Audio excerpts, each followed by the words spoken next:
Um, kudos on Jimmy Westwood. It was unbelievably funny. Thanks, man. All parts of it were funny. My parents loved it. It was, I mean, we saw it and it was on Showtime. You guys have Showtime. Make sure, obviously, purchase the film and the outlets it's on. But, first of all, a lot of the topics on that, but it was great casting, right? I mean, aside from all the other great parts about it, but how much involved were you specifically with the casting? Especially the guy who played Shanity and some of the guys I know you got on there who are your friends, but can you elaborate on that? Yeah, so Jimmy Westwood was an independent movie that we made. I describe it as the Persian Pink Panther meets Borat. It's a silly slapstick comedy, so I always tell people if they're in the mood to just have a silly laugh, they should find it on Showtime, iTunes, Google, wherever. But it's called Jimmy Westwood, and it's something that I co-wrote with a friend of mine named Amir Ohebsian. He's my writing partner.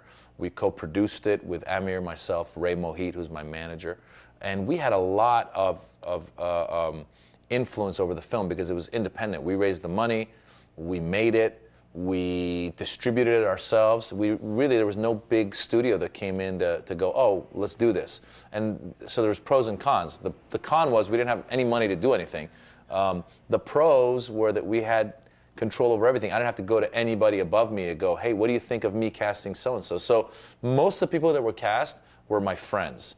And it was great because then I got to bring them on a set and have them do the scene as we had written it. And then I got to also say, hey, buddy, let's try another take and just have fun with it. And the director was a guy named Jonathan Kesselman. But he was, he and I together with Amir there, we had a lot of creative input throughout.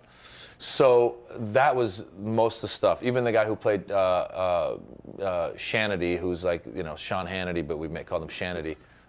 He is a friend of mine, Matt Glave. We were in a sitcom together in 2004 called, it was called Life on a Stick. So he's a great actor. People have seen him in a lot of stuff. He was great. He came, he killed it. I loved it. I was having fun.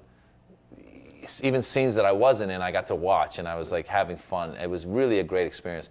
The one person that we did have to go out and cast was John Hurd, who plays the basically Dick Cheney type, Mr. Monroe, and J.P. Monroe.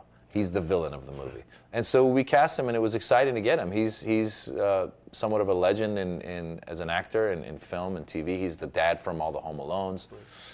So it was somebody that I'd seen in the past, and he came on and he did a great job as the villain of our film. So it was a fun experience. Yeah, and it's really a thrilling comedy.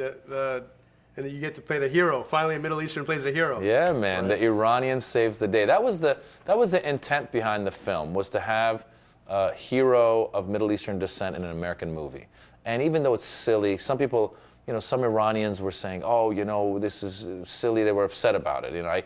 In the same day, I would get an email from somebody going, I hated your film, and somebody going, I loved your film. And then you realize, wow, there's such diverse opinions about these things that I just got to let it go. I can't please everybody. And I think the people that got it understood that I was trying to make fun of the way we are depicted in American movies. I was trying to make fun of what's going on behind the scenes, how there are warmongers who want to have war with Iran, and there's also warmongers from Iran who want to have war with America. In the middle of this, I created this goofy world of all these cartoony characters. It's a very cartoon-like movie that are just existing in Westwood, and it's very slapstick. So I think, again, if people go into the movie thinking they're going to see a movie about Persian history and culture, it's the wrong movie. Right. It's just a silly movie that you can watch, hopefully, over and over again, watch the scenes that you like, get a good laugh, and at the end, the guy who saves the day is Iranian, right. And he's in America. And it's extremely well made, and you talked about, whatever certain budget it had, but I mean, it really does look like a multi-million-dollar project in terms of like big Hollywood blockbuster, especially with the opening montage with the music, and it's just... Well, we owe a lot of that to the director of photography, the DP. His name's Armando Salas. He's really good. He had a great eye for everything, and he really, I think, helped make it look bigger. The opening montage that was an animation montage was done by Big Bad Boo Studios out of Canada. Mm-hmm. They did a great job. It really was this amazing coming together. We have an airplane scene, and it turns out that we needed to shoot something in an airplane scene, and I get a call from an old friend of mine, this guy Talat Captain, who owns something called Air Hollywood. And he goes, hey, a producer just called me. Are you making a film? I said, yeah. He goes, and you need an airplane? I go, yeah. And he goes, you know, I have a studio with just airplanes. I go, I didn't know that. And he goes, yeah, come on in. And like, he just basically let us get in there for a lot less than what we would have to pay. So it was really this community coming together to make this film.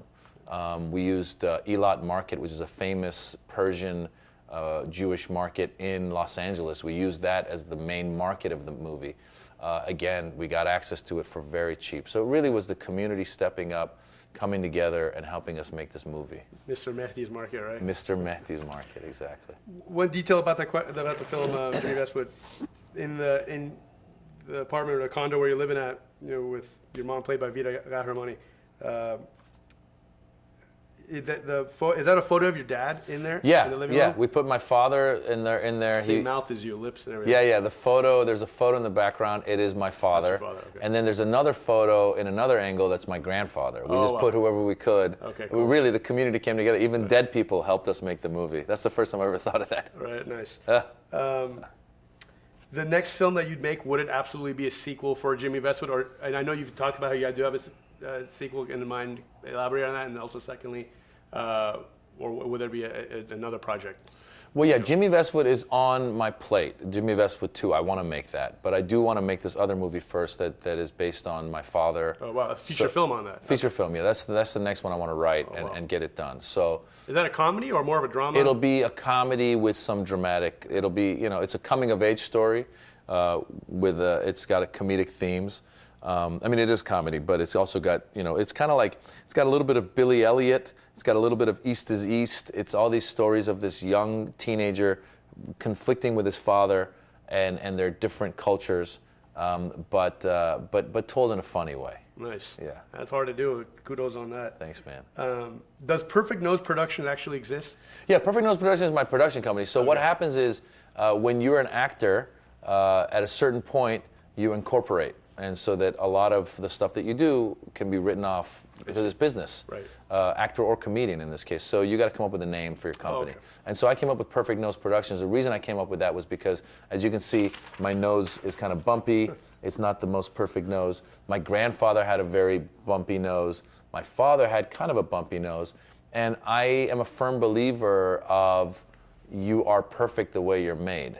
And so a lot of people get so obsessed with plastic surgery and hair implants and this and that. And I go, listen, stop worrying about the outside, work on the inside. Right. And so it's just a reminder that no matter how God or whoever made you, you're fine. Right. Relax. Except if I can just get rid of this third chin, that'd be great. It's called exercise. You know, Maz has been known for being invited to the White House multiple times. And he was there for Christmas, hanging out with the Obamas. He was invited for the last Nowruz, literally Nowruz 2016, where he actually introduced Michelle Obama. He spoke at he's performed at the Kennedy Center. He's been on the Stephen Colbert Show. Actually, just recently did stand up on the Stephen Colbert Show. He sold out the Wiltern, multiple theaters, and all his specials on Netflix and Showtime and whatnot. Is there one specific of these particular platforms of, you know, greatness that really stands out? Well, yeah, I mean, introducing the First Lady was really amazing. I mean, it was something I didn't expect, but I got a little emotional up there because what happened was the Persian New Year, Nowruz, and for the second year in a row, the Obamas had a Persian New Year event at the White House. So a lot of Iranians were invited, a lot of Afghans, because it's not just Persian, it's Zoroastrian, really. Tajiks, other people who celebrate Nowruz were all gathered in this room, and they asked if I would do a few minutes of stand-up and then introduce the First Lady. And it wasn't until I got a chance to say, started her intro when I started saying, this lady's this, that, the other. And I said, ladies and gentlemen, please welcome the First Lady of the United States. I mean, I'm getting chills right now again. It was really cool to say that. And then she walks out. She's so sweet. She gives me a hug.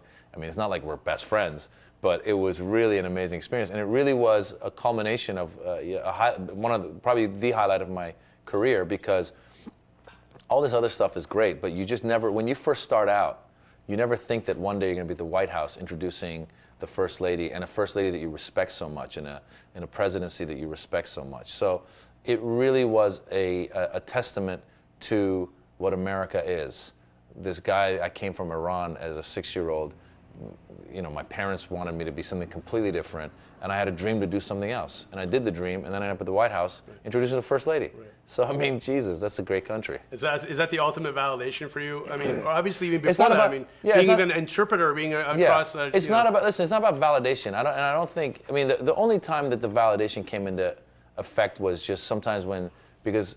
No, validation for finding your true purpose in life. No, but no. Your true purpose, again, your true purpose, that came to me when I decided in my mid-20s, I was working in an advertising agency, and I decided that this is what I was going to do. Right. And I started enrolling in acting classes again, and comedy classes.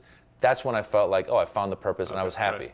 Right. The results were not what makes me, what gives the validation. It's when you get on that path and you go, oh, this feels right. That's when that happened. The only validation that was necessary at any point was when work started coming in and I was able to start to make a little bit of a living.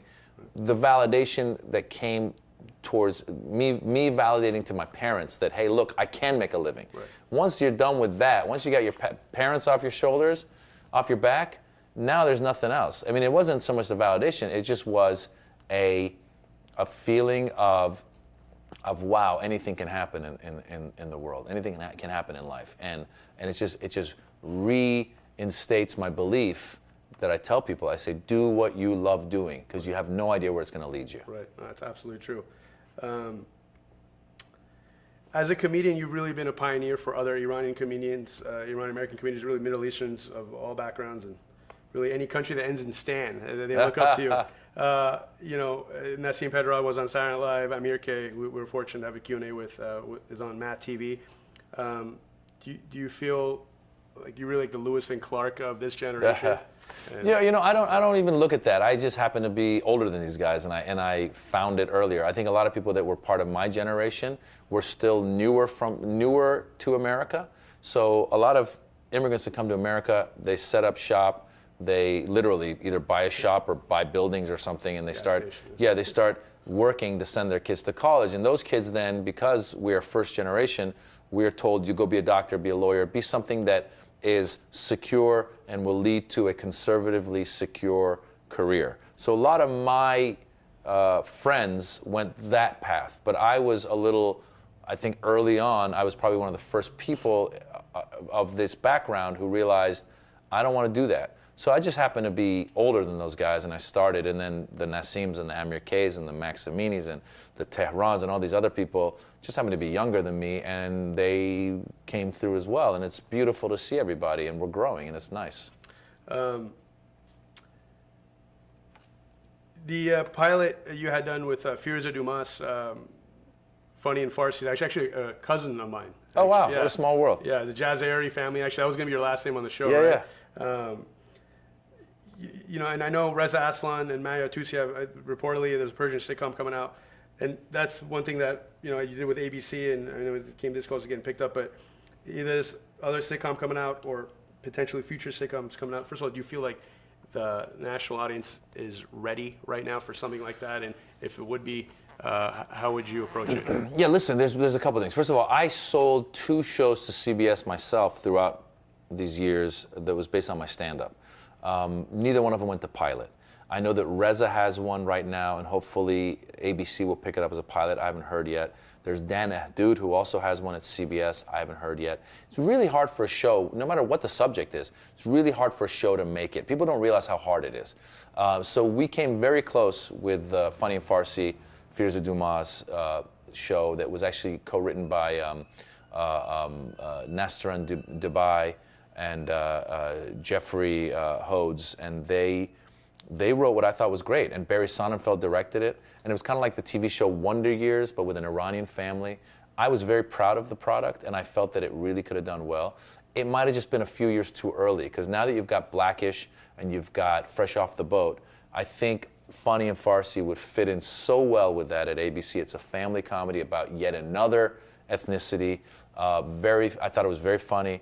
And I think that the world is more ready now than ever. So I do hope that something comes out soon, because we really need it. I've been hearing it from all different places going, we need kind of a Cosby show without the things of Bill Cosby now, but what the Cosby show did for black people, we need something like that for either Middle Easterners or Muslims or Iranians or Arabs or whatever, it would be really good, because that's a good way to change people's opinions, is through comedy, through shows like that where you humanize them. We do have Master of None right now, where Aziz Ansari has touched base on some of these things, and I think that he's doing a great job. So hopefully we get more. And I know Nassim Pedrad was working on Chad, so I'm going to know what happened with that. Hopefully it comes back to fruition. I want to talk about your book here. We're fortunate enough to have a copy, but because this copy was at the Barnes & Nobles, on the left of it was a biography of Steve Jobs, and the right of it was a biography of Hugh Hefner, and the right of that was a biography of Bill Gates. So that's why my man belongs in the Mount Rushmore of Iranian Americans, really all Middle Easterners, because this is a hilarious book. I've read it several times. I want to touch about a couple of points and have you elaborate on it. One of the points is, first of all, talk about this book. And is this something that had been in development for a long time? Yeah, so we went and sold a book to Simon & Schuster based on my life of growing up Iranian in America, but also my travels. The editor, Sarah Knight, suggested, why don't you just take some of the different places you've been and use those as chapters? And that's what we did. And it was fun to write. It was a long process. I think it took about 1.5 years or so. I had someone helping me in the writing process. John Methvin is his name. But what happened ultimately was that I would write it. I would send it to him. He would kind of reorganize, come back with some notes. I would write again because it's my story. So it's like therapy. You go into a lot of stories you haven't thought about, and you go into your life. And I also had the job of trying to make it funny because I'm a comedian, so I couldn't just make it some poignant story. So it was great to do, and it's out there now. And one of the goals, is an underlying theme of my work, is to just show a human side of Middle Easterners and show a human side of Iranians. So if somebody reads it, they do go, oh wow, they also have overbearing parents like we all do, or whatever the thing is. So it was a great experience to do. And it's called I'm Not a Terrorist, but I Played One on TV. And what's cool about The Interpreter is actually, and you alluded on that, is you're running away from the bus. It explodes and you get out of it, right? Yeah, there was one time a bus exploded. I wasn't guilty of it, right. So it was good. So you don't like dough? That's one of the things you're not a big fan of, huh? No, I don't mind dough. Dough is good. Dough, for those who don't know, is like a yogurt soda. Right. So the problem is it's so fizzy that I can have dough maybe like once every 5 years. But it's just so strong. So yeah, that's the non-carbonated one too. Yeah.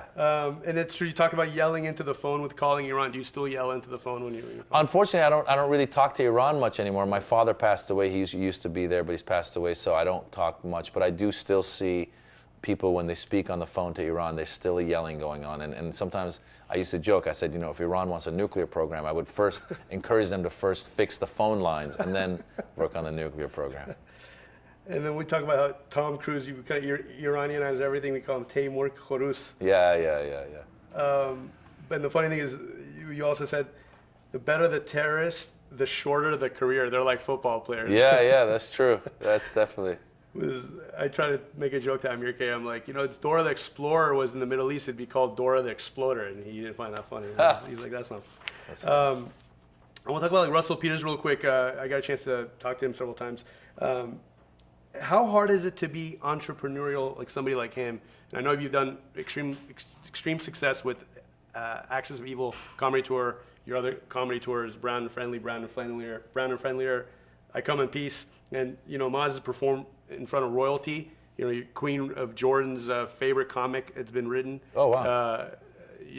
And I know it's talking about that's icing on the cake, but having such a big following out in the Middle East, besides just in Iran, like in Jordan, you talk about you have like 30,000 followers, for example. Yeah. Is it? Could one just literally tour the Middle East like 6 months out of the year? Not just the Middle East. I think you gotta. The issue with touring, it's not just you have to keep writing. So if you just kept doing the same show over and over again, you would see your fan base dwindle. It used to be back in the day that comedy was just in America. You could just tour in America. But now you really can't tour the world. I've done anywhere that English is spoken well enough, you can tour. So yeah, I think it's great that it translates. It's out there, and Russell's been doing it, and I hope to keep doing it, and a lot of people are doing it. How much time do you spend writing stand-up now? I write a lot. I write on stage. I come up with some ideas. I come on stage. I come to the Laugh Factory. I work it out on a Tuesday. On a Wednesday, I go to the Comedy Store. I work it out. and I record it on my phone. And as I go, it starts to fine-tune itself, and then eventually it grows into an hour-long, of new material. I put it on a special, and then I work on the next set. And finally, imagine if you're 80 years old, and you're already, have such a prolific resume. I mean, just like your IMDb is like so long. So you've, in a lot of eyes of a lot of people, you've had the careers of like, 100 actors. I mean, like 10 lifetimes. But if you're 80 years old, you're looking back at your Wikipedia profile, and you've already got all these milestones. First of all, are there any other milestones that you feel like you'd want to cross off the bucket list of life and entertainment? In entertainment, I just want to get to a point where I really can help make other stuff and use some of my friends. There's a lot of talented people. I just want to keep doing what I did with Jimmy Westwood. I would love to be in a position of hiring these talented people. There's so many talented people that don't get hired, so many talents that it takes a lot longer, I think, because people aren't at the clubs meeting these guys, seeing these guys. And if I could get to a point where I could say, hey, buddy, I got a thing for you, I got a part for you, I want to put you somewhere, that would be my next big goal. So we want to thank Maz Jobrani for making time. Is there anything you'd like to add? Be good to people.